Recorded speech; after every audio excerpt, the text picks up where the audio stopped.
ನಮಸ್ಕಾರ, ನಾನು ನಿಮ್ಮ ಶರಣ್ ಮಾತಾಡ್ತಾ ಇದ್ದೀನಿ. ಎಲ್ಲರೂ ಹೇಗಿದ್ದೀರಿ? 2025 ಅತಿ ವೇಗವಾಗಿ ಮುಗಿದೋಗಿ 2026 ಬಂದೇ ಬಿಡ್ತು. ತಾವೆಲ್ಲರೂ ಕೂಡ ಈ ಒಂದು ಹೊಸ ವರ್ಷದ ಆಚರಣೆಗೋಸ್ಕರವಾಗಿ ಕಾತುರದಿಂದ ಕಾಯ್ತಾ ಇದ್ದೀರಿ, ಸಿದ್ಧರಾಗಿದ್ದೀರಿ ಅಂತನ್ನುವಂಥದ್ದು ನನಗೆ ಗೊತ್ತು.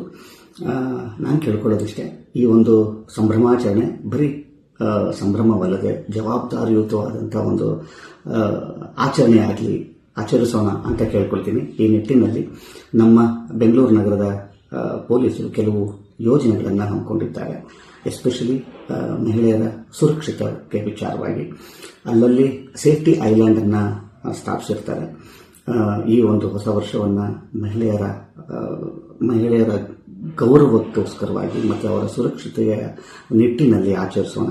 ಈ ಥರದ ಎಲ್ಲೇ ಘಟನೆಗಳು ತಮ್ಮಲ್ಲಿಗೆ ಕಂಡು ಬಂದರೂ ಕೂಡ 112 ಈ ನಂಬರಿಗೆ ಕರೆ ಮಾಡಿದರೆ ನಮ್ಮ ಪೊಲೀಸರು ದಿಢೀರಂತ ಹಾಜರಿರ್ತಾರೆ. ನಮ್ಮ ಪೊಲೀಸರ ಜೊತೆಯಲ್ಲಿ ಅವರಿಗೆ ಸಾಥ್ ಕೊಡೋದ್ರ ಮುಖಾಂತರ ಅವರ ಜೊತೆಯಲ್ಲಿ ನಾವು ನಿಲ್ಲೋಣ ಅಂತ ಹೇಳ್ತಾ ನಮ್ಮ ಸುರಕ್ಷತೆಗೋಸ್ಕರ ಹಗಲಿರುಳು ಕೆಲಸ ಮಾಡ್ತಿರೋವಂಥ, ತಮ್ಮನ್ನು ಮುಡುಪಾಗಿಟ್ಟಿರುವಂಥ ಎಲ್ಲ ಪೊಲೀಸ್ ಸಿಬ್ಬಂದಿಗೆ ಸಲಾಂ ಅಂತ ಹೇಳ್ತಾ ಮತ್ತೊಮ್ಮೆ ತಮ್ಮೆಲ್ಲರಿಗೂ ಕೂಡ ಹೊಸ ವರ್ಷ ಎಲ್ಲವನ್ನೂ ತಂದುಕೊಡಲಿ, ಸುಖ, ಶಾಂತಿ, ನೆಮ್ಮದಿಯನ್ನು. ಮತ್ತೊಮ್ಮೆ ಹೊಸ ವರ್ಷದ ಶುಭಾಶಯಗಳು.